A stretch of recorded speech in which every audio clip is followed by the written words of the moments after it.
Welcome, everybody, to the Everyday Health Hacker Podcast. I'm Mike Herzing, along with my good friend and awesome lady here, Dr. Lisa Liao. Well, it's truly glad to be back, Mike. It's Glad awesome. to see you. You never left. You're always here with all of us. All right, Dr. Liao is Chief Medical Officer right here at Meridian Health Institute in Sugar Land, Texas. People asking me, 281-265-6565. Just remember that.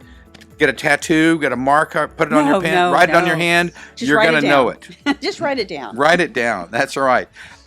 This week, in response to some of the listeners' emails, we want to talk about brain fog. We talked about that last week. And foggy thinking and this kind of stuff. It happens. It happens. It happens. And we've got to talk about it. And, a lot of time the dogs will wake me up or this or something. Mm-hmm. They'll have an all dog alert and they run outside and they're barking and I have to drag them in before the neighbors get mad. And all these things happen. And then I don't get to sleep. Or sometimes you just have a stressful day and you don't sleep. And a couple days in a row and then you go, this is a bad habit. And you get a really good night's sleep. But I still don't feel 100% the next day. Right, because you can't catch up on your sleep. I would say a teenager can probably catch up on their sleep because they repair a lot faster than those of us who have gained maturity and wisdom in our time on this earth, is a nice way to say it. But we get foggy thinking, and that comes from several different things. It can be a hormonal imbalance. A lot of women will come in and they're having difficulty putting their words and their thoughts together. And I'm like, there's a progesterone and a testosterone deficiency. I can just tell by the way they're talking. Number two is that if they're having sleep apnea or they notice that they're snoring, a lot of times their spouse will say, they're snoring. Can you stop the snoring? And I'm like, yes, we can do that too. Use this pillow. Yeah, no, not the pillow. We can't do that. That's against the law. We can't do that. Yeah. And when people have chronic fatigue, sometimes they are not sleeping in a deep sleep because we have 5 stages of sleep. Right. That stage sleep 1 and 2, we call stage 1 is hypnagogic sleep. Well, it's exactly what it sounds like. That's one of the ones where you actually feel like you're inside the dream because you're in such a light sleep. Maybe the TV's on and you're listening and you think that you're right in there with it. Then there's REM sleep where a lot of people will have another type of different types of dreams.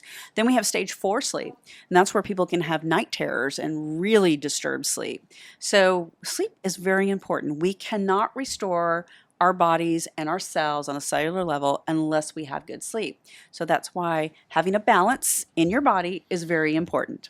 It's funny. I have an Apple. My sons gave me a Apple Watch, which I'm not a big fan of Apple, but I do have an Apple Watch and phone they gave me, and it has an app for that. Yes. And I'll see. I'll go, but I'm sleeping terribly. Yes. I mean, it talks about noise, and this is when I woke up, and this is when I did this, and when I said I drank too much water, I had to get up and go to the bathroom, and all of these different things can. And how much of it is quality sleep, and how much is not? So it's not always.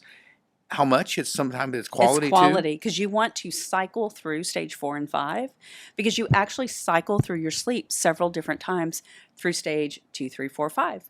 So when you're cycling through that, you might spend 40 minutes of restorative sleep, which is in stage 5. So those, if you're having to get up, go to the bathroom, obviously that's going to change your sleep cycle. A lot of times people will clench and grind, and that also destroys their sleep cycle. They may also be snoring. We might need to open up the condyle a little bit more so that the airway is open. The splint that you're wearing, and Invisalign actually does that. Aligners, there's different aligners that we can do and make them custom to help people that are not sleeping well. So everyone is very different. And the first things that we do when people are having foggy thinking is that I'll ask them, when do they notice it most? Is it in the morning? Is it all day? Is it when they're in a meeting, when they're under a little bit more stress? When does it occur? Because your testosterone is where your focus and your drive comes from and completion of tasks. It also helps the brain to connect your words, as does your progesterone. Progesterone, and men have it too. Sometimes men have just a little bit of it and others have a little bit more of it. And progesterone is what allows us to sleep really well. It also is what keeps us nurturing, caring, and patient. So when that's gone off the table in perimenopause, that person might get a little agitated a little bit earlier and they might not be sleeping very well. So I do not. All of those are very important. How about the times where you lay your head on the pillow and boom, the alarm goes off and you're like, that was 7 or 8 hours, what happened? Is that the good sleep? That sometimes is the good, I'm going to say the good sleep is when you wake up on your own and it's before the alarm clock. That's where the body is set in its timing so that it's ready to go. Okay.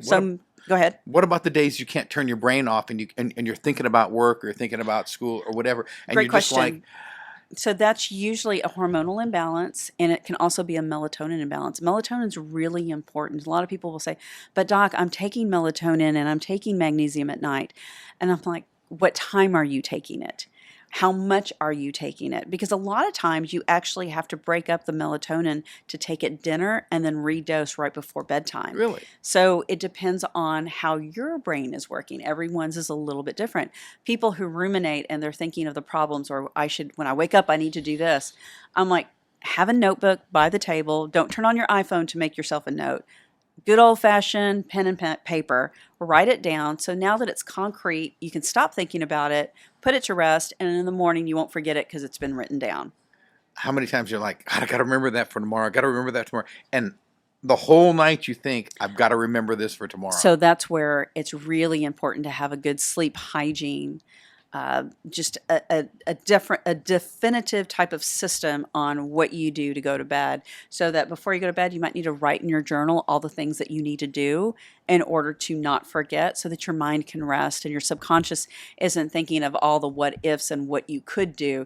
It's a matter of, these are the things that I need to do, because I want your dreams to speak to you, so that your superconscious, which is not just that your subconscious is what you think about in order to make things happen.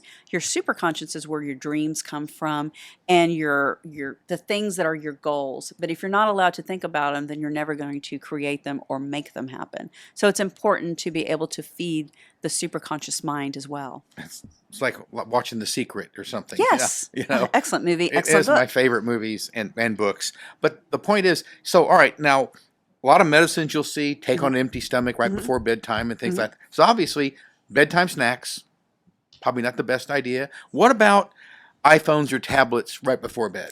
Well, it's kind of like going to a casino. There's lights that are actually going to wake up the brain. So I don't recommend to sleep with a tablet. Get a good old-fashioned book, or listen to the Audible, so that you can, or something like an app like that, in order to help rest the mind. So again, just having a pattern of what you do will be very helpful. I usually read articles, read a little bit, study a little bit, and then I'll start closing everything up, write my list for the next day. I might even send some notes to other people, so that, because we have a little note system that we utilize, so that they also have first thing in the morning, because we usually get started at about 6 o'clock in the morning of getting everything organized. So I need to wake up a little bit earlier to make sure everything's ready to go, and get all of those notes that I took the night before, get them to everybody's emails.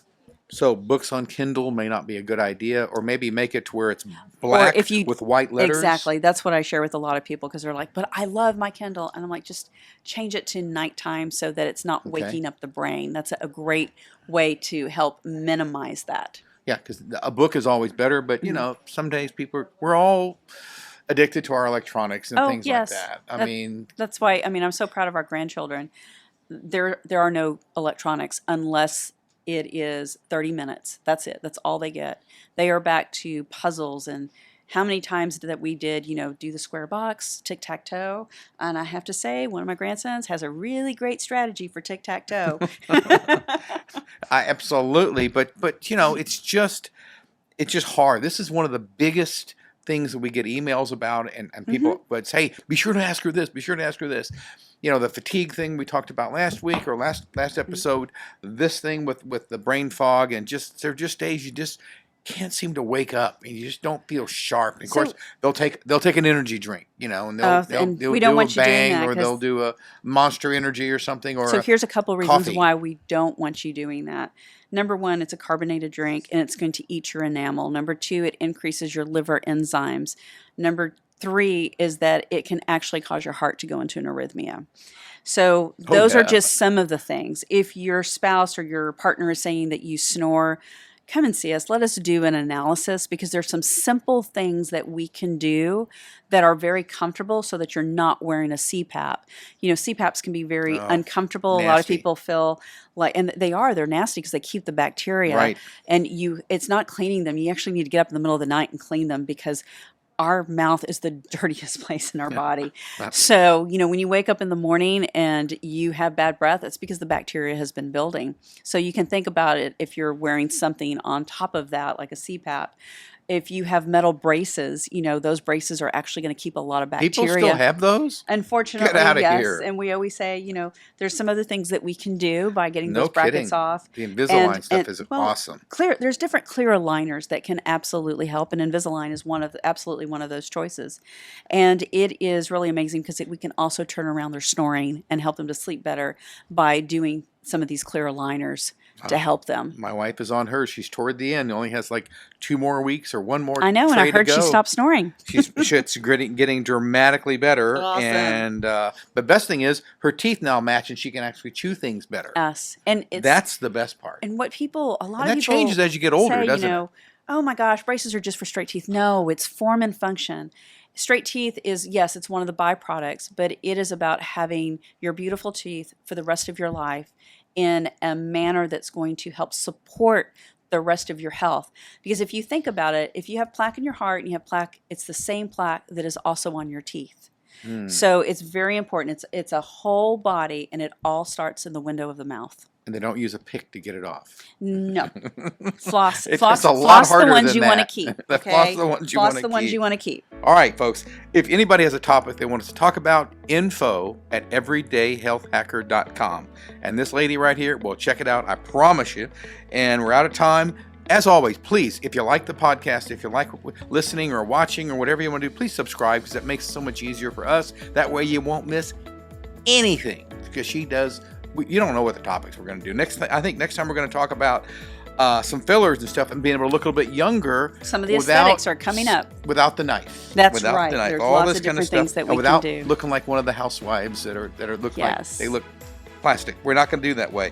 As always, on behalf of myself and Dr. Liao and everybody here at the Meridian Health Institute, Meridian Dental Medical or Medical Dental in Sugar Land, Texas, we want to say thank you for doing this and watching and helping and joining in Yes. and emailing us and all that good stuff. And I want to say have a great week. How about Have a you? great week, and if you're having some foggy thinking or things just aren't clicking the way as fast as you want, give us a call. We're glad to help and help to advise you the direction to go. And write it down so you'll remember. There you go. Have a blessed week.